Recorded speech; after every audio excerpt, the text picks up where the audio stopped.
السلام علیکم ورحمۃ اللہ وبرکاتہ۔ الحمد للہ رب العالمین والصلاة والسلام علی رسولہ الکریم ومن تبعهم بإحسان إلى يوم الدين اما بعد۔ قال الله تبارک وتعالى یا ایہا الذین آمنوا استعینوا بالصبر والصلاة ان اللہ مع الصابرین۔ رب اشرح لی صدری ویسر لی امری واحلل عقدۃ من لسانی یفقہوا قولی۔ بھائیوں اور بہنوں، آپ تمام کا استقبال ہے آج کے ہمارے دوسرے درس میں۔ آج انشاءاللہ ہم لوگ دوسرے پارے کا خلاصہ دیکھیں گے۔ ہم نے کل کے درس میں پہلے پارے کا دیکھا، انشاءاللہ آج ہم لوگ دوسرے پارے کا خلاصہ دیکھیں گے۔ دوسرے پارے میں سب سے پہلے جو ابتدا اللہ رب العالمین نے کی ہے وہ کہا سیقول السفہاء من الناس ما ولاہم عن قبلتہم التی كانوا علیہا قل للہ المشرق والمغرب یہدی من یشاء الی صراط مستقیم۔ یہ ابتدا جو واقعہ اللہ رب العالمین نے بیان کیا، جو باتیں، وہ تحویل قبلہ کے تعلق سے ہیں۔ آیت نمبر 142 سے 145 تک، 142 سے 145 تک تحویل قبلہ کا واقعہ بیان کیا۔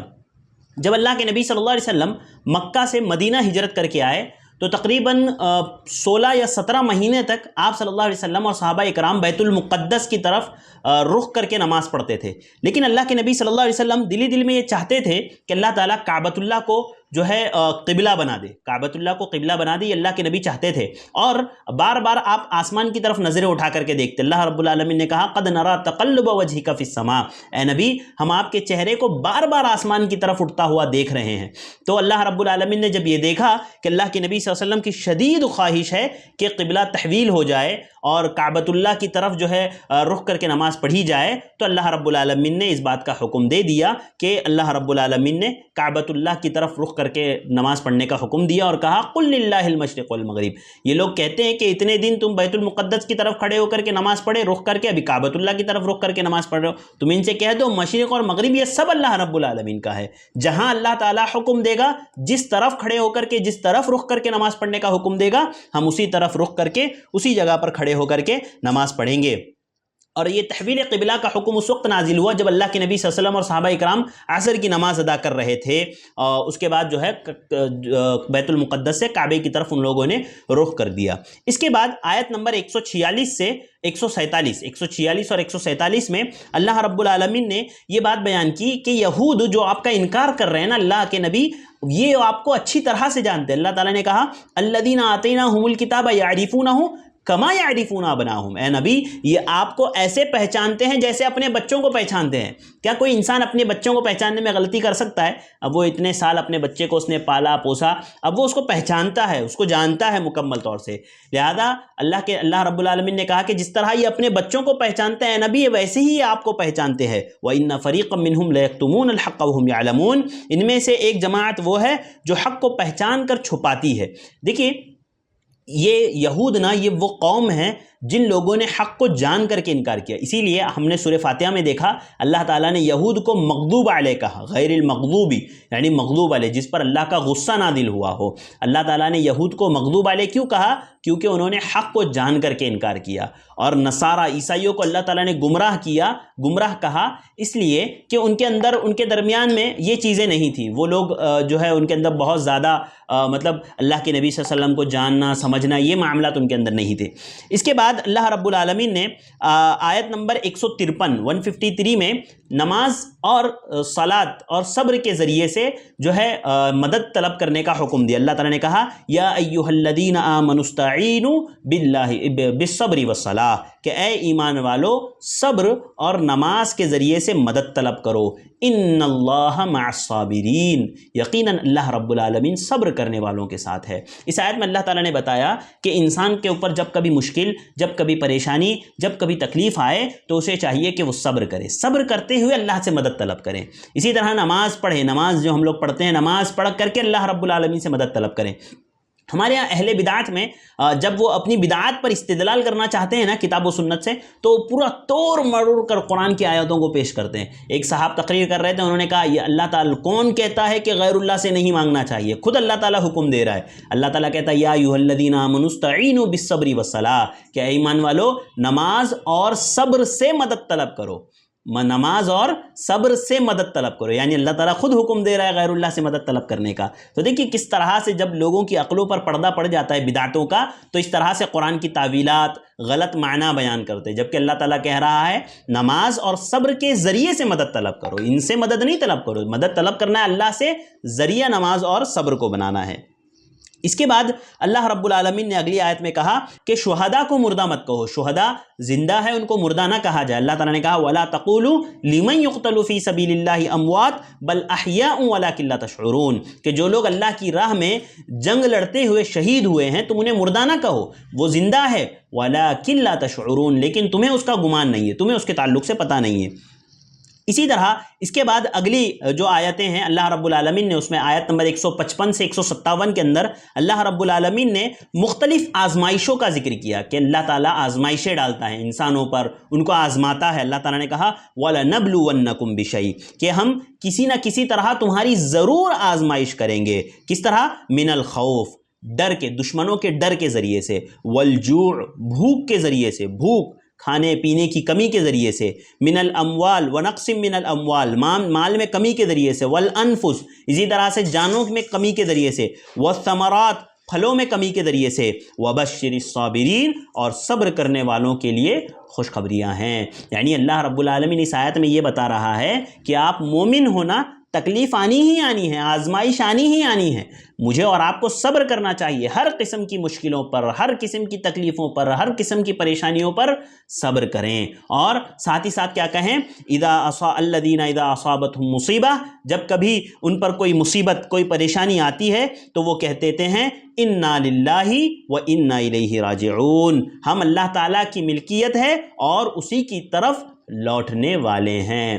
یہ جملہ انا للہ و انا الیہ راجعون کہنا یہ بہت بڑا فضیلت کا عمل ہے، یاد رکھیے اس پر اجر ملتا ہے، اس پر اجر ملتا ہے۔ اگر ہم کبھی مصیبت میں صبر کر لیں، انا للہ و انا الیہ راجعون، انا للہ و انا الیہ راجعون پڑھیں تو اس پر اللہ رب العالمین اجر دیتے ہیں۔ اس کے بعد اللہ رب العالمین نے کہا اولئک علیہم صلوات من ربہم ورحمہ واولئک هم المہتدون، ان پر اللہ رب العالمین کی نوازشیں ہیں اور رحمتیں ہیں اور یہی لوگ جو ہے ہدایت یافتہ ہیں۔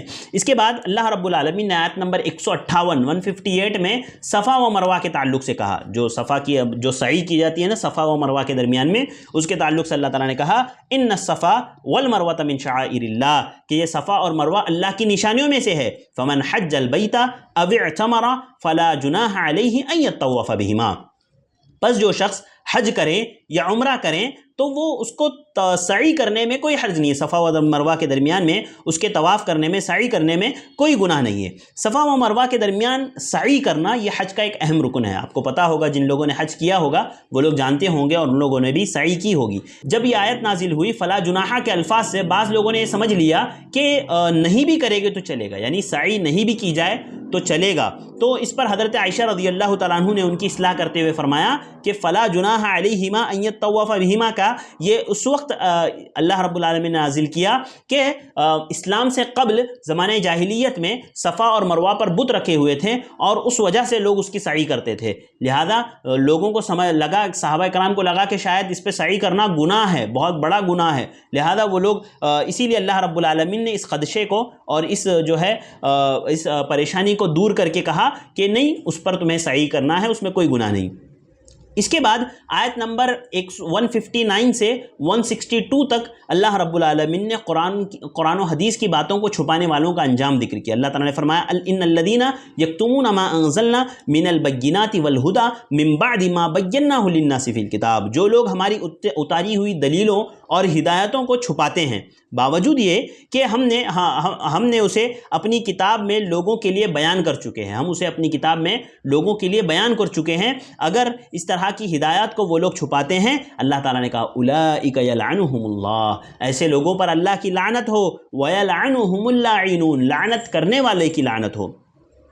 آگے پھر کہا کہ نہیں، اگر یہ لوگ توبہ کر لے، الا الذین تابوا، انہوں نے توبہ کر لیا، واصلحوا، اور اصلاح کر لی، وبینوا، اور واضح کر دیا اور بیان کر دیا، فاولئک اتوب علیہم، تو اللہ رب العالمین ان کی توبہ قبول کر لیتا ہے، وَأَنَا التَّوَّابُ الرَّحِيمُ، اور اللہ رب العالمین توبہ قبول کرنے والا ہے۔ اب اس کے بعد اگلی آیت میں اللہ رب العالمین عقل مندوں کو ایک حکم دے رہے ہیں. کیا حکم دے رہے ہیں؟ کہ اللہ رب العالمین کی جو نشانیاں ہیں نا اس میں غور و فکر کرو. اگر عقل ہے تو، بیوقوف ہے تو مت کرو. یہ کہہ دو کہ یہ آسمان زمین خود بخود بن گئی، یہ ساری دنیا خود بخود بن گئی، ہاں ہم خود بخود پیدا ہو گئے. اگر تم کو عقل، تمہارے پاس عقل نہیں ہے تو، لیکن اگر عقل ہے تو اللہ رب العالمین کی اس قدرت میں، اللہ رب العالمین کی اس تخلیق میں غور و فکر کرو اور پہچانو، اللہ کی معرفت حاصل کرو. اللہ رب العالمین نے کہا ان فی خلق السماوات والارض، کہ آسمانوں اور زمینوں کی پیدائش میں، اتنا بڑا آسمان جو اللہ رب العالمین نے بغیر ستون کے پیدا کیا، اتنی بڑی زمین اللہ رب العالمین نے بچھا دیا، بڑے بڑے پہاڑ، درخت، چرند پرند، یہ ساری چیزیں جس میں اللہ رب العالمین کے لیے نشانیاں ہیں. اللہ رب العالمین کی جو ہے اس میں جو ہے اللہ رب العالمین کی نشانی ہے. ہاں، اس سے اللہ رب العالمین کی معرفت حاصل ہوتی ہے. اسی طرح اللہ تعالیٰ نے کہا واختلاف اللیل والنہار، رات دن کا ہیر پھیر، یعنی رات کا آنا دن کا جانا، دن کا آنا رات کا جانا، برابر معمول کے مطابق، کبھی آگے نہیں کبھی پیچھے نہیں. ہاں، یہ جو نظام چل رہا ہے اس میں نشانی ہے. والفلک التی تجری فی البحر بما ينفع الناس، اور کشتیاں پہاڑوں کی مانند، بڑی بڑی کشتیاں جو لوگوں کو نفع پہنچانے والی چیزوں کو لیے ہوئے سمندر میں چلتی ہے. سمندروں میں سوچئے ایک کشتی کتنی بڑی کشتی ہوتی ہے، ہاں پہاڑ کی مانند، اس میں دنیا بھر کا کئی ٹن ٹن سامان بھر کر کے لایا جاتا ہے، لے جایا جاتا ہے. کیسے وہ سمندر کے اوپر، پانی کے اوپر چلتی ہے. اس میں غور کریں، انسان تو سمجھ میں آئے گا اسے کہ اللہ رب العالمین جو ہے ان اللہ علی کل شیء قدیر، اللہ تعالیٰ ہر چیز کر سکتا ہے، ہمارا رب ہر چیز کر سکتا ہے. اس کے بعد اللہ تعالیٰ نے کہا وَأَنزَلْنَا مِنَ السَّمَاءِ مَاءً فَأَحْيَا بِهِ الْأَرْضَ بَعْدَ مَوْتِهَا. اللہ رب العالمین آسمان سے بارش برساتا ہے، مردہ زمین کو اللہ رب العالمین بارش کے ذریعے سے زندہ کرتا ہے. اس میں نشانی ہے، دیکھو غور و فکر کرو. وَبَثَّ فِيهَا مِن كُلِّ دَابَّةٍ، اور اللہ رب العالمین نے جانوروں کو، چوپایوں کو پھیلا دیا ہے. دیکھیے دنیا میں کتنی طرح کے مختلف قسم کے جانور ہیں. ایسے جانور ہے، یہ تو ہم لوگ جو دیکھتے ہیں وہ تو الگ ہے، گائے بیل بکری، ہاں یہ ساری چیزیں جو ہم اپنی آنکھوں سے دیکھتے ہیں یہ ایک الگ جانور ہے. اس کے علاوہ بھی بے شمار ان گنت ایسے جانور ہیں جس کو انسان نہیں دیکھتا. ہاں، جو انسان جو جنگلوں میں پائے جاتے ہیں، کیسے قسم کے جانور آپ ویڈیوز وغیرہ میں دیکھے ہوں گے آپ نے، کہ کیسے قسم کے الگ الگ طریقے کے جانور اللہ رب العالمین نے پیدا کیے. یہ سب دلیل ہے اللہ رب العالمین کے وجود کی، اللہ رب العالمین کی جو ہے ہونے کی، اللہ رب العالمین کے اثبات کی یہ دلیل ہے کہ ہمارا رب ہے جو ہمیں پالنے والا ہے. اس میں غور و فکر کرو. اسی طرح اللہ تعالیٰ نے کہا وَتَصْرِيفِ الرِّيَاحِ وَالسَّحَابِ الْمُسَخَّرِ بَيْنَ السَّمَاءِ وَالْأَرْضِ لَآيَاتٍ لِقَوْمٍ يَعْقِلُونَ، جو زمین و آسمان کے درمیان مسخر ہے، بادل، ہاں، اور ہواؤں کا رخ بدلنا. اسی طرح یہ جو ساری چیزیں ہیں نا، وتصریف الریاح، ہواؤں کا رخ بدلنا اللہ رب العالمین کے ذریعے سے، تو یہ ساری چیزوں میں اللہ رب العالمین نے کہا لآیات لقوم یعقلون، عقل مندوں کے لیے، عقل رکھنے والوں کے لیے، جن کا یہ حصہ خالی نہیں ہے نا، ایسے لوگوں کے لیے اللہ تعالیٰ نے کہا اس میں نشانی ہے، اس میں عبرت ہے، اس میں نصیحت ہے، اللہ رب العالمین کی معرفت ہے. مجھے اور آپ کو چاہیے کہ ہم ان چیزوں میں غور و فکر کریں. چلتے پھرتے اٹھتے بیٹھتے اللہ رب العالمین نے خود، انسان جو اپنے اعضاء ہیں نا، اگر انسان دیکھ لے، یہ ناک جو اللہ رب العالمین نے ہماری بنائی ہے، یہ آنکھیں جو بنائی ہے، آپ سوچو، آپ اس کا گمان کرو کہ اگر یہ اس جگہ کے علاوہ کہیں اور ہوتی، یہ آنکھیں جو آگے ہیں یہ پیچھے ہوتی، تو کیا ہوتا ہے انسان کا، کیسے نظر آتا ہے انسان. تو اللہ تعالیٰ نے جس چیز کو جس جگہ رکھا ہے نا، وہ پرفیکٹ ہے، وہ ایک دم صحیح ہے. ہاں، تو یہ ساری چیزیں غور و فکر کرنا چاہیے ان چیزوں میں. اس کے بعد اللہ رب العالمین نے آیت نمبر 165 میں کہا، 165 میں، کہ وہ لوگ جو اللہ کے علاوہ غیروں کو پکارتے ہیں نا، یہ ان لوگوں سے ایسی محبت کرتے ہیں جیسے اللہ سے کرنی چاہیے. لیکن مومن کیا کرتے ہیں؟ وہ سب سے زیادہ محبت اللہ سے کرتے ہیں. اللہ نے کہا وَمِنَ النَّاسِ مَن يَتَّخِذُ مِن دُونِ اللَّهِ أَندَادًا يُحِبُّونَهُمْ كَحُبِّ اللَّهِ، کہ وہ لوگ جنہوں نے اللہ کے علاوہ غیروں کو جو پکارتے ہیں، اللہ کا شریک ٹھہراتے ہیں اوروں کو، وہ ان سے ایسی محبت کرتے ہیں جیسی اللہ سے کی جانی چاہیے تھی. وَالَّذِينَ آمَنُوا أَشَدُّ حُبًّا لِلَّهِ، اللہ تعالیٰ نے کہا وہ لوگ جو ایمان رکھتے ہیں اللہ پر، اس کے رسولوں پر، اس کی کتابوں پر، اور تمام چیزوں پر جو ایمان رکھتے ہیں، وہ اللہ سے محبت میں سب سے زیادہ سخت ہوتے ہیں، وہ سب سے زیادہ اللہ رب العالمین سے محبت کرتے ہیں۔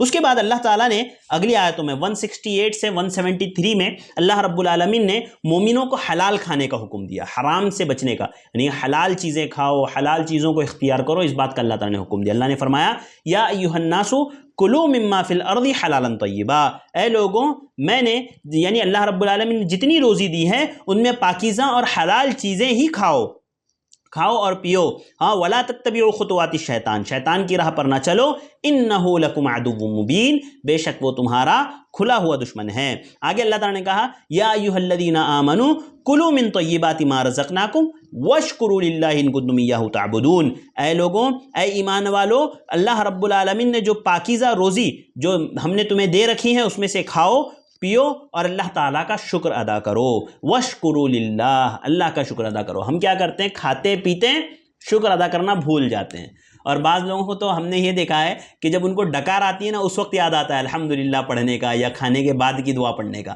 کیوں؟ کیونکہ اس وقت احساس ہوتا ہے کہ اللہ رب العالمین نے کھلایا ہے۔ جبکہ ایک مومن کا معاملہ یہ ہونا چاہیے نا کہ ہر چیز میں جب کبھی وہ کھائے پیے اٹھیں بیٹھیں چلتے پھرتے اللہ رب العالمین کو یاد کرتے رہے، اللہ رب العالمین کا شکر ادا کرتے رہے۔ اس کے بعد اللہ رب العالمین نے اگلی آیت میں ان چیزوں کا ذکر کیا جن کو اللہ تعالیٰ نے حرام کیا۔ اللہ تعالیٰ نے کہا انما حرم علیکم المیتہ، کہ اللہ تعالیٰ نے تم پر میتہ کو، مردار کو حرام کیا ہے، والدم، خون کو حرام قرار دیا ہے، ولحم الخنزیر، اسی طرح سے خنزیر کا گوشت، پگ کا گوشت اللہ تعالیٰ نے حرام کیا ہے، وما اہل بہ لغیر اللہ، اور جس پر غیر اللہ کا نام لیا گیا ہو، اللہ کے علاوہ کے لوگوں کا نام لیا گیا ہو، جس پر نام پکارا گیا ہو وہ حرام ہے۔ فمن اضطر غیر باغ ولا عاد فلا اثم علیہ، تو جس کو مجبور کر دیا جائے ہاں تو اس کے لیے کوئی حرج نہیں ہے۔ یہاں پر حرام کردہ چیزوں کا اللہ تعالیٰ نے ذکر کیا کہ میتہ، خون یعنی دم، خون جمع ہوا خون آدمی نہیں کھا سکتا، اسی طرح جو ہے لحم الخنزیر، خنزیر کا گوشت، اور اسی طرح سے جو ہے جس پر غیر اللہ کا نام لیا گیا ہو، جس جانور پر ذبح کرتے وقت، ایسے جانور اللہ رب العالمین نے ایسی چیزیں حرام قرار دی ہے۔ اس کے بعد آیت نمبر 177 میں اللہ رب العالمین نے بتایا کہ نیکی کیا ہے۔ اللہ تعالیٰ نے فرمایا لیس البر ان تولوا وجوہکم قبل المشرق والمغرب، نیکی یہ نہیں ہے کہ تم مغرب یا مشرق کی طرف منہ کرو، نیکی مشرق یا مغرب کی طرف منہ کرنا صرف نیکی نہیں ہے، ولکن البر من آمن باللہ، مگر نیکی یہ ہے کہ جو اللہ پر ایمان لائے، والیوم الاخر، آخرت کے دن پر ایمان لائے، فرشتوں پر ایمان لائے، اللہ کی کتابوں پر ایمان لائے، نبی پر ایمان لائے، وآت المال علی حبہ ذوی القربى والیتامى والمساکین والسائلین وفی الرقاب، اور مال کی خواہش ہونے کے باوجود، مال کی لالچ ہونے کے باوجود وہ جو ہے قرابت داروں پر خرچ کریں، اسی طرح یتیموں پر خرچ کریں، مسکینوں پر خرچ کریں، اور اسی طرح جو ہے ابن سبیل پر خرچ کریں، اور اسی طرح سے مانگنے والوں کو دے، اسی طرح سے غلاموں کو آزاد کریں۔ یعنی انسان سب سے بہتر صدقہ اللہ کے نبی نے کہا نا کہ وہ ہے کہ انسان فقر کے خوف، یعنی اس کو ایک طرف ڈر ہو فقر کا، یعنی کہ میں دوں گا تو فقیری آ جائیں گے، اس کے باوجود وہ خرچہ کرے۔ تو اس طرح اللہ رب العالمین نے کہا کہ نیکی تو یہ ہے کہ آدمی اللہ کی راہ میں خرچہ کریں، غریبوں، مسکینوں اور محتاجوں کو دے، اسی طرح نماز قائم کرے، واقام الصلاۃ وآت الزکاۃ، ہاں، اور اسی طرح والموفون بعہدہم، ایک اور اہم بات اللہ تعالیٰ نے کہی، نیکی یہ ہے کہ وہ عہد کی پابندی کرے، عہد کو پورا کرے۔ ایک مسلمان وہ ہے جو وعدہ خلافی نہیں کرتا، وعدہ وَإِذَا وعدہ اخلفا، یہ منافقین کی صفت ہے، مومن کبھی وعدہ خلافی نہیں کرتا۔ اسی طرح اللہ رب العالمین نے جو ہے آگے کہا والصابرین فی البأساء والضراء وحین البأس اولئک الذین صدقوا واولئک هم المتقون، کہ تنگ دستی، دکھ اور لڑائی کے وقت یہ صبر کرتے ہیں، تکلیف جیسے کہ پہلے بتایا اللہ رب العالمین آزمائش کرے گا، تو اسی طرح ان تمام چیزوں میں، پریشانیوں میں، تکلیفوں میں، ہاں دکھ درد میں، لڑائی جھگڑے میں وہ صبر کرتے ہیں، گالی گلوچ، بری باتیں، مار توڑ نہیں کرتے، ہاں یہی سچے لوگ ہیں اور یہی اللہ رب العالمین نے کہا پرہیزگار ہے۔ اس کے بعد اگلی آیت 178 اور 179 میں اللہ رب العالمین نے قصاص کا حکم دیا اور اس کی حکمت بتائی۔ قصاص کا کیا مطلب ہے؟ قصاص کا مطلب یہ ہے کہ اگر کسی نے کسی پر ظلم کیا ہے، جیسے کسی کو قتل کیا ہے، تو اس کے بدلے میں اس کو قتل کیا جائے، کسی نے آنکھ پھوڑا ہے تو اس کے بدلے میں اس کی آنکھ پھوڑی جائے، یعنی بدلہ جو ہے وہ لیا جائے، قصاص لیا جائے۔ اللہ رب العالمین نے کہا یا ایھا الذین آمنوا کتب علیکم القصاص فی القتلی، اے ایمان والو تم پر مقتولین کا قصاص لینا فرض قرار دیا گیا ہے، یہ فرض ہے، قصاص یہ فرض ہے۔ کیوں فرض ہے؟ آگے اللہ تعالیٰ نے کہا وَلَكُمْ فِي الْقِصَاصِ حَيَاتٌ يَا أُولِي الْأَلْبَابِ، اے عقل مند لوگوں سمجھو کہ قصاص میں تمہارے لیے زندگیاں ہیں۔ جب ایک آدمی کو کسی کے قتل کے بدلے میں اس کو قتل کیا جائے گا تو پھر دوسرے لوگوں کے لیے عبرت ہوگی، یہ نصیحت ہوگی، وہ لوگ اس طرح کے جرائم سے دور رہنے کی کوشش کریں گے، وہ لوگ اس طرح کے جرائم سے بچنے کی کوشش کریں گے۔ جب معاشرے میں جرائم نہیں ہوں گے تو تم لوگ محفوظ رہو گے، تمہاری زندگیاں محفوظ رہیں گی، تمہارے مال محفوظ رہیں گے۔ تو قصاص میں حیات ہے، اور آج ساری دنیا اس بات کو ایکسپٹ کرتی ہے کہ جو سزائیں اسلام نے بتائی ہے وہ انسانیت کے خلاف نہیں ہیں، وہ سزائیں ایسی سزائیں ہیں کہ جن کے نافذ کر دینے پر جرائم کم ہو جاتے ہیں، حتیٰ کہ ختم ہو جاتے ہیں۔ تو یہ بہت اچھی چیز ہے، یہ بہت بہتر حکم اللہ رب العالمین نے دیا۔ اب اس کے بعد اگلی آیت نمبر 183 سے 187 میں اللہ رب العالمین نے رمضان کے روزوں کی فرضیت کا ذکر کیا، کہا یا ایھا الذین آمنوا کتب علیکم الصیام کما کتب علی الذین من قبلکم لعلکم تتقون، اے ایمان والو ہم نے تم پر روزے فرض کیے ہیں جیسے تم سے پہلے لوگوں پر فرض کیے تھے، لعلکم تتقون، تاکہ تم متقی بن جاؤ، پرہیزگار بن جاؤ۔ روزہ، یہ روزہ جو ہم لوگ رمضان المبارک کا روزہ جو اللہ رب العالمین نے فرض کیا ہے نا، یہ روزہ ہم لوگ رکھتے ہیں، تو اس سے تقویٰ کیسے پیدا ہوتا ہے؟ روزہ رکھنے سے تقویٰ کیسے پیدا ہوتا ہے؟ دیکھیے تقوی کا کیا مطلب ہے کہ ہم اللہ رب العالمین سے ڈریں، اللہ تعالیٰ سے خوف کرتے ہوئے گناہوں سے بچے۔ ایک آدمی گھر میں اکیلا ہے، وہ روزہ رکھا ہوا ہے، اس نے اکیلا ہے، گھر میں پانی موجود ہے، فریج کے اندر کھانے کی چیزیں موجود ہے، وہ روزے کی حالت میں ہے، لیکن اس کے باوجود، سب کچھ موجود ہونے کے باوجود وہ کھانے، اس کو بھوک بھی لگی ہے، بھوک بھی خوب زور سے بھوک لگی ہے، اس کے باوجود وہ کھانے کو ہاتھ نہیں لگا رہا، حالانکہ اس کو دیکھنے والا کوئی نہیں ہے، وہ پانی کو ہاتھ نہیں لگا رہا، حالانکہ اس کو دیکھنے والا کوئی نہیں ہے، اس کے باوجود وہ ٹچ نہیں کر رہا ہے، وہ یہ سمجھ رہا ہے کہ میرا رب مجھے دیکھ رہا ہے۔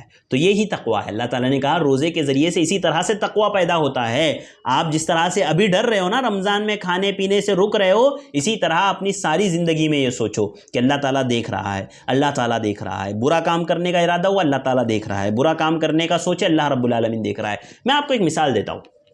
دیکھیے آپ ٹرین میں سفر آپ لوگوں نے کیا ہوگا، ٹرین میں آپ لوگوں نے سفر کیا ہوگا، ٹرین میں آپ نے دیکھا ہوگا سیٹیں جو ہوتی ہے، جو ہے ایکسپریس وغیرہ ٹرینیں ہوتی ہیں، اس میں سیٹیں آمنے سامنے ہوتی ہیں، یہاں 3 سیٹ پھر یہاں 3 سیٹ، جس کو ہم لوگ کہتے ہیں اپر برتھ، لوور برتھ اور میڈل برتھ، یہ تینوں برتھ اس میں ہوتے ہیں۔ آپ یہ سوچئے کہ ایک شخص جو ہے اپر برتھ میں سویا ہوا ہے، اوپر سب سے اوپر والی جو سیٹ ہوتی ہے نا اس پر سویا ہوا ہے، اور ایک لوور برتھ پہ سویا ہوا ہے، نیچے سویا ہوا، یعنی 2 سیٹوں پہ، 2 لوور برتھ پہ 2 لوگ سوئے ہوئے ہیں، اوپر اپر برتھ پہ ایک شخص سویا ہوا ہے۔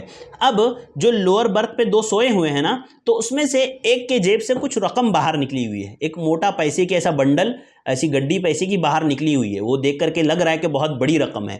اب سامنے والا جو لوور برتھ پہ اس کے اپوزٹ میں سویا ہوا ہے، وہ یہ سوچتا ہے کہ چلو ہاتھ ڈال کے میں نکال لوں۔ اب وہ جیسے ہی ہاتھ نکالنے کے لیے ہاتھ ڈالتا ہے تو اس کی نظر اوپر پڑتی ہے، وہ اوپر دیکھتا ہے تو اوپر جو اپر برتھ پہ سویا ہوا آدمی ہے نا، وہ اسے دیکھ رہا ہوتا ہے۔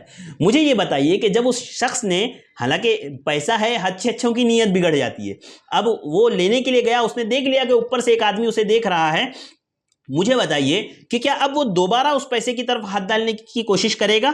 ہرگز نہیں، کیونکہ وہ جان چکا ہے اسے دیکھ رہا ہے۔ تو آپ جب کبھی گناہ کا خیال آئے، کوئی ایسا خیال آئے، آپ یہ دیکھیں کہ اوپر سے اللہ رب العالمین دیکھ رہا ہے، انشاءاللہ گناہوں سے محفوظ رہیں گے۔ اس کے بعد اللہ رب العالمین نے اگلی آیت میں روزوں کی رخصت بیان کی کہ اللہ تعالیٰ نے کن لوگوں کو رخصت دی۔ اللہ تعالیٰ نے کہا فَمَنْ كَانَ مِنْكُمْ مَرِيضًا، کہ تم میں سے اگر کوئی مریض ہو، او عَلَى سَفَرٍ، یا سفر میں ہو، فَعِدَّةٌ مِّنْ أَيَّامٍ أُخَرَ، تو وہ اپنے روزوں کی قضا دوسرے دنوں میں کر لیں۔ اگر آپ سفر میں ہیں تو روزہ رخصت ہے، روزے کی رخصت ہے، روزہ چھوڑ دینا چاہیے۔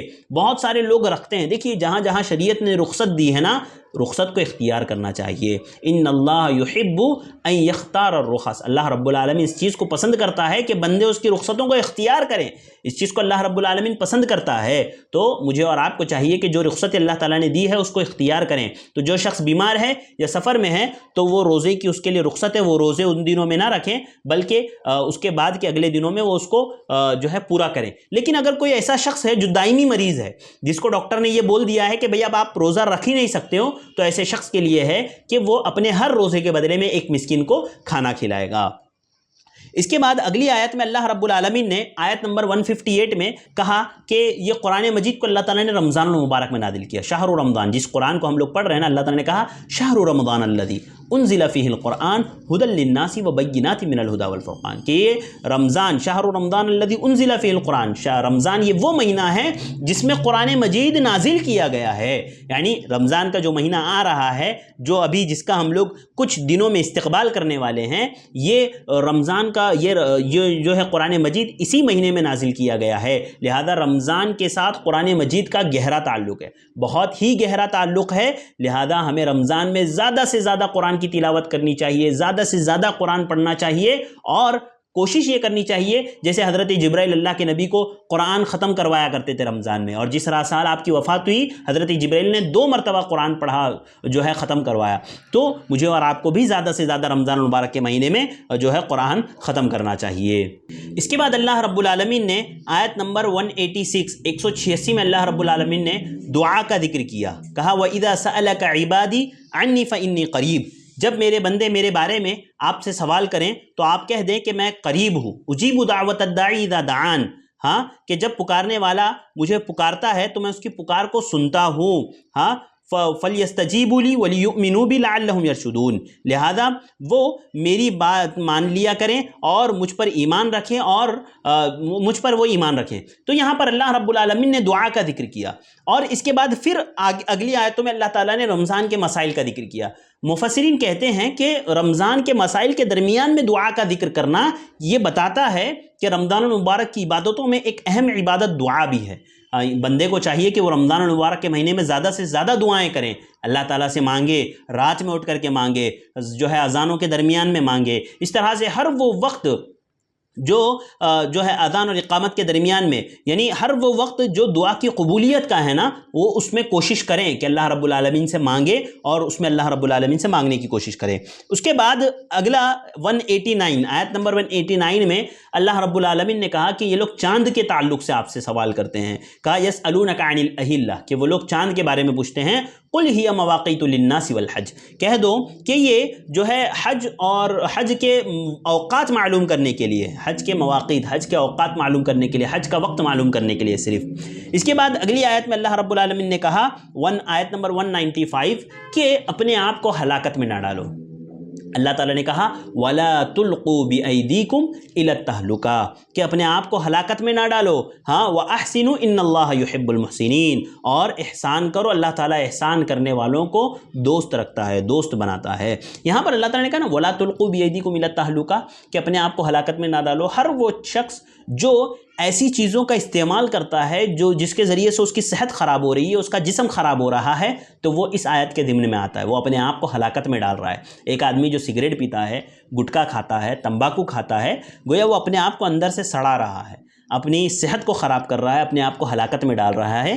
جو ہے اللہ تعالیٰ نے کہا وَلَا تُلْقُوا بِأَيْدِيكُمْ إِلَى التَّهْلُكَةِ. اس کے بعد اللہ رب العالمین نے جو ہے حج اور اس کے متعلق کچھ باتیں ذکر کی. اللہ تعالیٰ نے کہا الحج اشہر معلومات فمن فرض فیہن الحج فلا رفث ولا فسوق ولا جدال فی الحج. یہ آیت نمبر 196 سے 203 تک اللہ رب العالمین حج کے تعلق سے ذکر کیا. کہا کہ حج کے مہینے جو ہے مقرر ہے، حج کے مہینے معلوم ہیں. فمن فرض فیہن الحج، پس جس شخص نے حج کر لے، جس شخص پر حج لازم ہو جائے تو وہ اپنی بیوی سے میل ملاپ نہ کریں، اسی طرح گناہ نہ کریں، اسی طرح لڑائی جھگڑا نہ کریں. ان تمام چیزوں سے اگر وہ بچتا رہے تب اس کا حج جا کر کے قبول ہوگا. یعنی ایسا حج مبرور ہے. اور اللہ کے نبی سے فرمایا الحج المبرور لیس لہ جزاؤہ الا الجنہ، کہ حج مبرور کا بدلہ صرف اور صرف جنت ہے. یعنی حج مبرور جو لوگ کرتے ہیں، جن لوگوں کو حج مبرور نصیب ہوتا ہے، ان لوگوں کا بدلہ اللہ تعالیٰ نے کہا کہ جنت ہے. ہاں، اللہ کے نبی صلی اللہ علیہ وسلم کہا کہ جنت ہے. تو حج میں انسان کو چاہیے کہ وہ اپنے بیوی کے قریب نہ جائیں، بری چیزوں سے، لڑائی جھگڑوں سے اور اسی طرح سے جو ہے غلط باتوں سے وہ رکا رہے، تب جا کر کے اللہ رب العالمین حج بندوں کے قبول کرتے ہیں.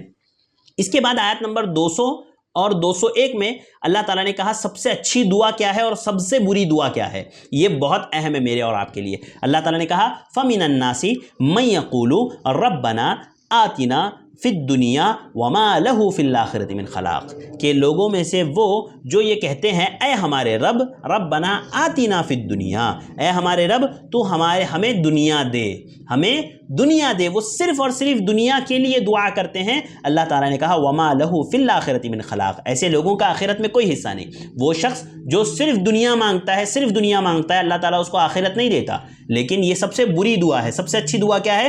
وَمِنْهُمْ مَنْ يَقُولُ رَبَّنَا آتِنَا فِي الدُّنْيَا حَسَنَةً وَفِي الْآخِرَةِ حَسَنَةً وَقِنَا عَذَابَ النَّارِ، کہ اللہ رب العالمین، وہ لوگ جو یہ دعا کرتے ہیں کہ اللہ تعالیٰ تو ہماری دنیا بھی اچھی بنا، ہماری آخرت بھی اچھی بنا، اللہ رب العالمین نے کہا وَفِي الْآخِرَةِ حَسَنَةً وَقِنَا عَذَابَ النَّارِ، اور ہمیں جہنم کے عذاب سے نجات دے۔ یہ سب سے اچھی دعا ہے، یہ سب سے بہتر دعا ہے۔ دیکھیے ایک بات سمجھیے، شریعت نے دنیا مانگنے سے منع نہیں کیا ہے۔ آپ کو یہ نہیں کہا کہ آپ دنیا مانگو ہی نہیں اللہ تعالیٰ سے، خود اللہ رب العالمین نے کہا وَلَا تَنْسَ نَصِيبَكَ مِنَ الدُّنْيَا، دنیا میں جو اپنا حصہ ہے نا اس کو نہ بھولو، اس کو یاد رکھو۔ ہاں تو دنیا تو یاد رکھنا ہے، اللہ تعالیٰ سے دنیا تو مانگنا ہے، لیکن آخرت کو نہیں چھوڑنا ہے، آخرت کو نہیں بھولنا ہے۔ دنیا کے ساتھ ساتھ آخرت بھی مانگنا ہے، یہ کہنا ہے ربنا آتنا فی الدنیا حسنہ وفی الآخرۃ حسنہ وقنا عذاب النار۔ صرف یہ نہیں کہنا کہ ربنا آتنا فی الدنیا، اگر یہ کہتا ہے تو یہ سب سے بری دعا ہے اور یہ سب سے اچھی دعا ہے۔ اس کے بعد اللہ تعالیٰ نے اگلی آیت میں کہا اولئک لہم نصیب مما کسبوا، اور یہ وہ لوگ ہیں جن کے لیے ان کے اعمال کا حصہ ہے اور اللہ تعالیٰ جلد حساب لینے والا ہے۔ اس کے بعد اگلی آیت میں، آیت نمبر 214 میں اللہ تعالیٰ نے کہا کہ جنت کیسے ملے گی اور اللہ کی مدد کب آئے گی، جنت انسان کیسے حاصل کر سکتا ہے اور اللہ رب العالمین کی مدد کب آتی ہے۔ اللہ تعالیٰ نے کہا کہ جنت کیسے ملے گی اور اللہ کی مدد کب آئے گی۔ اللہ تعالیٰ نے کہا ام حسبتم ان تدخلوا الجنہ، کیا تم گمان کرتے ہو، تم سمجھتے ہو کہ تم گمان کر بیٹھے ہو کہ تم جنت میں داخل ہو جاؤ گے۔ وَلَمَّا يَأْتِكُم مَّثَلُ الَّذِينَ خَلَوْا مِن قَبْلِكُم، تمہارے پاس کیا وہ چیزیں نہیں آئے گی جو تم سے پہلے لوگوں کے پاس آئی۔ مَسَّتْهُمُ الْبَأْسَاءُ وَالضَّرَّاءُ وَزُلْزِلُوا حَتَّى يَقُولَ الرَّسُولُ وَالَّذِينَ آمَنُوا مَتَىٰ نَصْرُ اللَّهِ أَلَا إِنَّ نَصْرَ اللَّهِ قَرِيبٌ۔ اللہ رب العالمین نے انہیں جو ہے بیماریاں دے کر کے، مصیبتیں دے کر کے، اللہ رب العالمین نے انہیں آزمایا، جھنجھوڑ کر کے آزمایا۔ حتیٰ یقول الرسول والذین آمنوا متی نصر اللہ، کہ رسول اور اس کے ساتھ ایمان لانے والے کہنے لگے کہ اللہ کی مدد کب آئے گی۔ الا ان نصر اللہ قریب، انہیں بتا دیجئے، سن لو، سن رکھو کہ اللہ رب العالمین کی مدد قریب ہے۔ یعنی جب مصیبتوں پر، پریشانیوں پر، تکلیفوں پر انسان صبر کرتا ہے تب جا کر کے اللہ رب العالمین کی مدد آتی ہے۔ اب اس کے بعد آیت نمبر 217 سے 219 میں اللہ رب العالمین نے حرمت والے مہینوں میں قتال کرنے کے تعلق سے ذکر کیا۔ جیسے کہ آپ کو پتا ہوگا حرمت والے مہینے کتنے ہیں، مجھے بتائیے۔ 10، 5 نہیں، 4 ہے۔ حرمت والے مہینے صرف 4 ہے۔ کون سے؟ ذی الحج، ذی القعدہ، ذی الحجہ، محرم اور رجب، 3 پیدر پہ ہے، ذی القعدہ، ذی الحجہ، محرم اور پھر ایک رجب کا مہینہ۔ یہ 4 مہینے حرمت والے مہینے ہیں جس میں جنگ و جدال کرنا، قتل و قتال کرنا، لڑائی جھگڑے کرنا، غلط اعمال انجام دینا، سختی کے ساتھ فتنہ و فساد کرنا، اللہ رب العالمین نے سختی کے ساتھ ان سے منع کیا ہے۔ اگر کوئی ایسا کرتا ہے تو وہ غلط کام کر رہا ہے، اس کو اس سے بچنا چاہیے، اور جو شخص مرتد ہو جائے، اسلام سے پھر جائے، اس کی سزا قتل ہے اور جو ہے اس کا ٹھکانہ جہنم ہے۔ اس کے بعد اللہ رب العالمین نے خمر اور میسر کے تعلق سے، شراب اور جوئے کے تعلق سے کہا یسألونک عن الخمر والمیسر، کہ وہ لوگ آپ سے شراب اور جوئے کا مسئلہ پوچھتے ہیں، یعنی جو لوگ پتے وغیرہ کھیلتے ہیں نا، پیسہ لگا کر کے جوا کھیلتے ہیں، جو اس کے تعلق سے پوچھتے ہیں۔ اللہ تعالیٰ نے کہا قل فیہما اثم کبیر ومنافع للناس واکبر من نفعہما، کہ کہہ دو کہ یہ دونوں بڑے گناہ ہیں، یہ دونوں بڑے گناہ ہیں اور ان کا نفع کم ہے، نقصان زیادہ ہے، ان کا نقصان زیادہ ہے اور نفع کم ہے۔ تو یاد رکھیے وہ لوگ جو آج بھی موبائلوں میں، ہمارے ہاں بہت سارے مسلمان پتے کھیلتے ہیں موبائل میں پیسہ لگا کر کے، یاد رکھیے حرام ہے، جوا ہے، اللہ رب العالمین نے اس کو حرام کیا ہے۔ اس کے بعد اب یہ اجتماعی بیماریوں کا ذکر کرنے کے بعد اللہ رب العالمین اب خاندانی نظام کی طرف آیا ہے، خاندانی جو ہے معاملات کی طرف اللہ تعالیٰ نے پھیرا اور کہا، آیت نمبر 221 سے 242 تک، آیت نمبر 221 سے 242 تک اللہ رب العالمین نے کہا، سب سے پہلے اللہ تعالیٰ نے ایک نکاح کا سسٹم دیا، ایک نکاح کا سسٹم بیان کیا اور کہا کہ مشرکہ عورت سے نکاح مت کرو، ہاں مرد تمام مومنوں سے کہا کہ مشرکہ عورت سے نکاح نہ کرو، وَلَا أَمَةٌ مُؤْمِنَةٌ خَيْرٌ مِّن مُشْرِكَةٍ وَلَوْ أَعْجَبَتْكُمْ، کہ ایک مومنہ غلام لونڈی، ایک مومنہ لونڈی مشرکہ آزاد سے بہتر ہے، گرچہ مشرکہ آزاد تمہیں پسند ہی کیوں نہ ہو۔ مشرکہ آزاد خوبصورت ہے، وہ آزاد ہے، بہت اچھی لگ رہی ہے، پسند آ رہی ہے، نہیں، مشرکہ سے نکاح نہیں کر سکتے، اس کے مقابلے میں ایک مومنہ لونڈی بھی اگر وہ ہے تو اس سے نکاح کرو۔ اسی کے مقابلے میں پھر مردوں کو حکم، پھر اسی طرح سے اسی کے مقابلے میں عورتوں کو حکم دیا کہ وَلَا تُنْكِحُوا الْمُشْرِكِينَ حَتَّى يُؤْمِنُوا، اسی طرح تم مشرکین سے نکاح مت کرو یہاں تک کہ وہ ایمان لے آئے۔ وَلَعَبْدٌ مُؤْمِنٌ خَيْرٌ مِّن مُشْرِكٍ وَلَوْ أَعْجَبَكُمْ، کہ ایک غلام، ایک مومن غلام یہ بہتر ہے آزاد مشرک سے، گرچہ آزاد مشرک تمہیں اچھا لگتا ہو۔ اس کے بعد اللہ رب العالمین نے حیض کے تعلق سے ذکر کیا کہ اس زمانے میں حیض کا بڑا معاملہ تھا اور یہود جو ہے ان کو دور بھگا دیا کرتے تھے، عورتوں سے بہت دور ہو جایا کرتے تھے۔ تو اللہ رب العالمین نے کہا یسألونک عن المحیض، یہ لوگ حیض کے تعلق سے آپ سے سوال کرتے ہیں، قل ہوا اذن، ان سے کہہ دیجئے کہ یہ گندگی ہے، یہ گندگی ہے، فاعتزلوا النساء فی المحیض، حالت حیض میں اپنی عورتوں سے دور رہو، الگ رہو، ولا تقربوہن حتی یطہرن، اور یہاں تک کہ ان سے قریب نہ ہو یہاں تک کہ وہ پاک ہو جائے۔ کیا کہا اللہ تعالیٰ نے؟ حیض یہ گندگی ہے، عورتوں سے اس حالت میں دور رہو۔ اللہ نے کہا ولا تقربوہن حتی یطہرن، ان کے قریب بھی نہ جاؤ یہاں تک کہ وہ پاک ہو جائے۔ تو اس کا کیا مطلب ہے؟ وہ عورت جو حیض کی حالت میں ہے تو کیا اس کے ساتھ بیٹھ کر کے کھانا پینا نہیں کھا سکتے آپ؟ ہاں، اس کے ساتھ بات چیت نہیں کر سکتے؟ تو دیکھیے ایسا نہیں ہے، اس کا مطلب یہ ہے کہ ان سے ہم بستری جماع نہیں کیا جا سکتا، کھانا پینا، ساتھ میں اٹھنا بیٹھنا یہ جائز ہے، یہ مکمل ہر وہ کام جماع، اللہ کے نبی صلی اللہ علیہ وسلم نے کہا کہ حالت حیض میں بیوی سے جماع کے علاوہ باقی سارے کام کیے جا سکتے ہیں، جماع کے علاوہ باقی سارے کام کیے جا سکتے ہیں، یہ حلال ہے۔ یہود کیا کرتے تھے نا، یہود نے اتنا اس کو وہ سمجھ لیا تھا نا کہ وہ عورتوں کے ساتھ بیٹھتے بھی نہیں تھے حالت حیض میں، اور نصارہ کیا کرتے تھے؟ نصارہ جماع کو بھی برا نہیں سمجھتے تھے، یعنی یہود حد درجے ان لوگوں نے غلو کر دیا اور کہا کہ ان کے ساتھ بیٹھنا اٹھنا بھی نہیں ہے، کھانا بھی نہیں کھانا ہے، اور نصارہ یہ انہوں نے بھی جو ہے یہ کہہ دیا کہ بھئی حالت حیض میں جماع سے بھی کچھ نہیں ہوتا۔ لہذا شریعت نے ان دونوں کی مخالفت کرتے ہوئے درمیانی راستہ دیا، کہا کہ سارے کام کرو سوائے جماع کے حالت حیض میں۔ اس کے بعد جو اللہ رب العالمین نے اگلی بات کہی وہ ایلا کے تعلق سے اللہ رب العالمین نے ذکر کیا، کہا للذین یؤلون من نسائہم تربص اربعۃ اشہر فإن فاؤوا فإن اللہ غفور رحیم، کہ وہ لوگ جو اس بات کی قسم کھاتے ہیں کہ وہ اپنی بیویوں کے ساتھ تعلق قائم نہیں کریں گے تو ان کے لیے 4 مہینے مدت ہے، ان کے لیے 4 مہینے مدت ہے، پھر اگر وہ لوٹ آئیں تو اللہ رب العالمین بخشنے والا مہربان ہے۔ دیکھیے ایلا کسے کہتے ہیں؟ ایلا یہ کہتے ہیں کہ ایک آدمی اپنی بیوی سے غصہ ہو جائے اور وہ یہ کہہ دے کہ بھائی میں تم سے کوئی تعلق نہیں قائم کروں گا، میں تم سے کوئی تعلق نہیں قائم کروں گا، قسم کھا لے اس بات پر کہ اللہ کی قسم میں تمہارے ساتھ ازدواجی تعلقات قائم نہیں کروں گا، اس بات کی قسم اگر آدمی کھا لیتا ہے اپنی بیوی کے لیے تو یہ ایلا ہے۔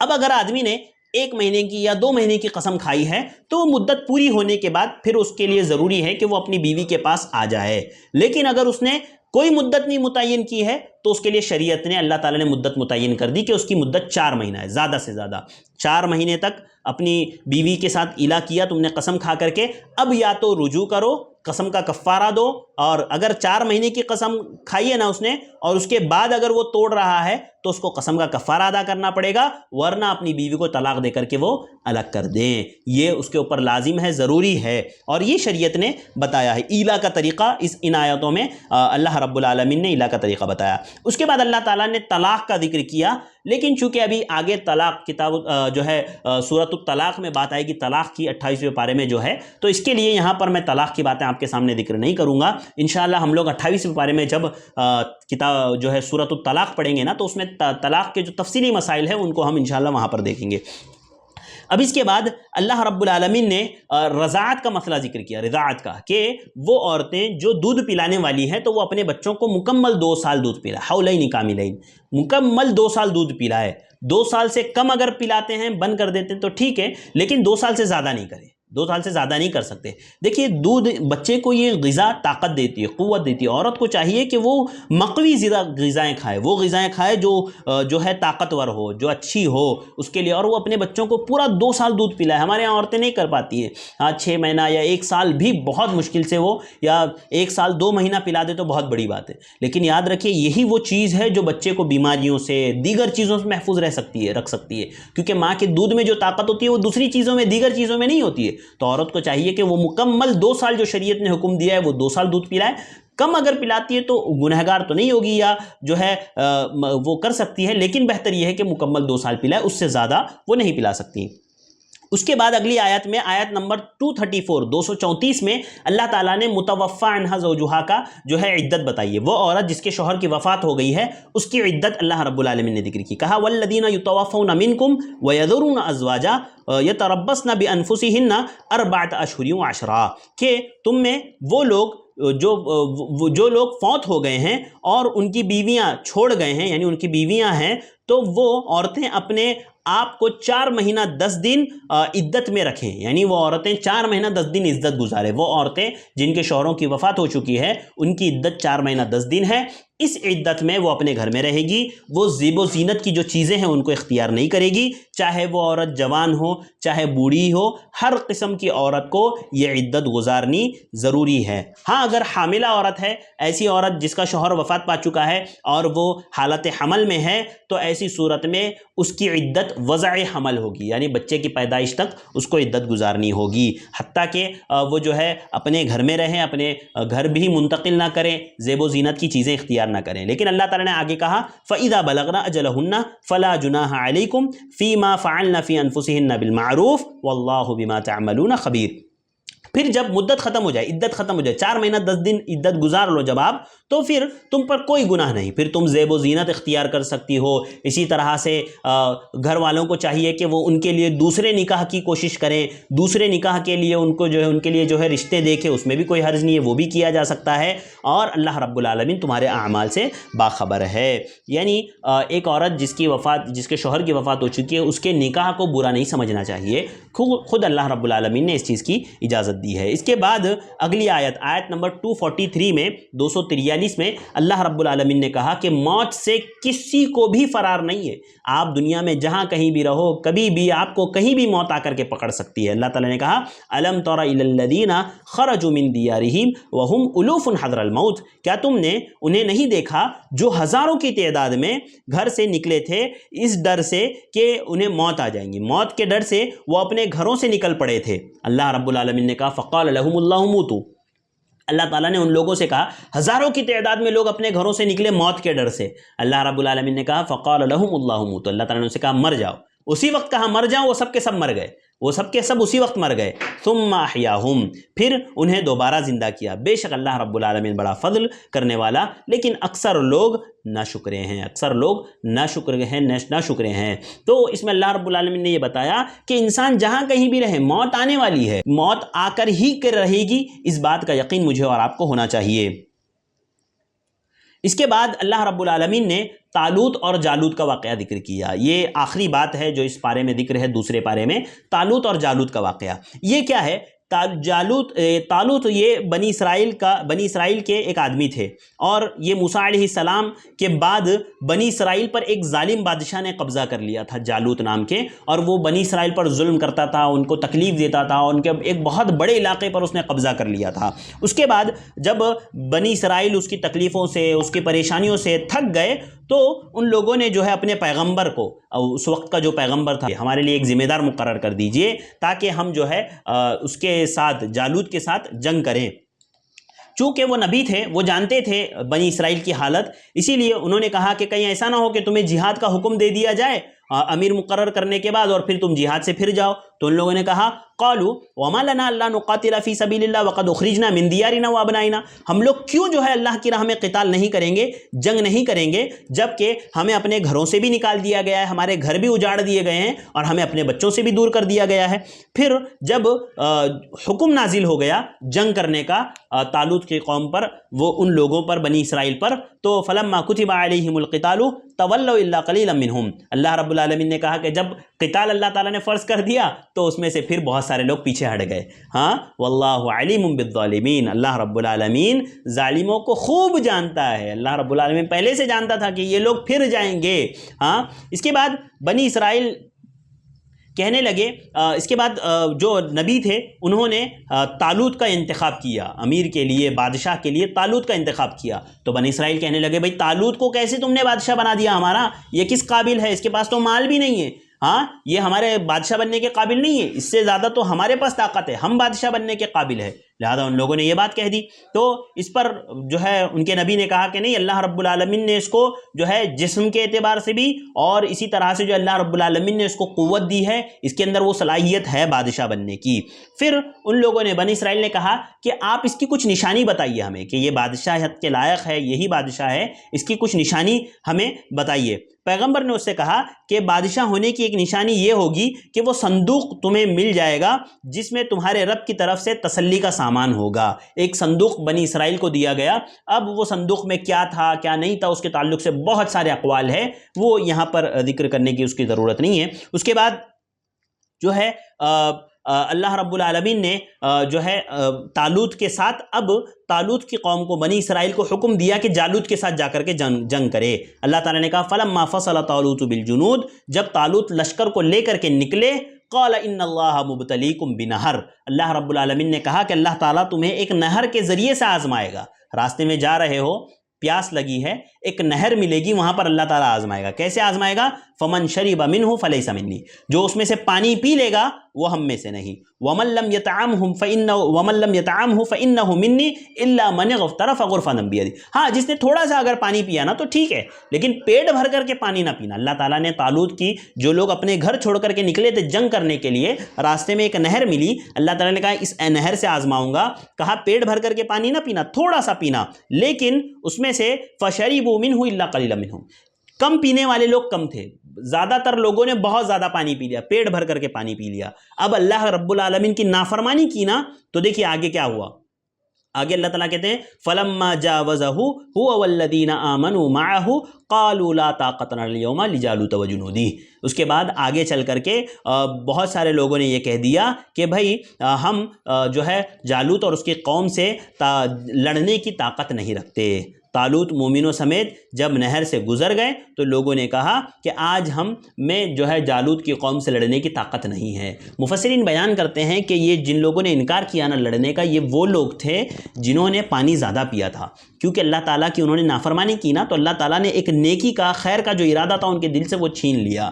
تو اس سے ہمیں پتہ چلتا ہے کہ انسان جب گناہ کرتا ہے نا تو نیکی کا جذبہ، نیکی کا شوق اس کے دل سے چھین لیا جاتا ہے. سوچئے وہ لوگ جو اپنے گھر سے نکلے ہیں جنگ کرنے کے لیے، لڑنے کے لیے، لیکن جب ایک چھوٹی سی اللہ کی نافرمانی کی، اللہ نے کہا تھا کم پینا زیادہ پی لیا، تو اللہ رب العالمین نے اتنی بڑی نعمت جو ان کے دل میں اللہ تعالیٰ نے ڈالی تھی وہ اللہ رب العالمین نے چھین لی. اب ان لوگوں نے کہا کہ بھئی ہم طاقت نہیں رکھتے، لیکن ایمان والے جو تھے ان لوگوں نے کہا کہ کبھی کبھی ایسا ہوتا ہے، بہت مرتبہ ایسا ہوتا ہے کہ چھوٹی جماعتیں بڑی جماعتوں پر غالب آ جاتی ہے.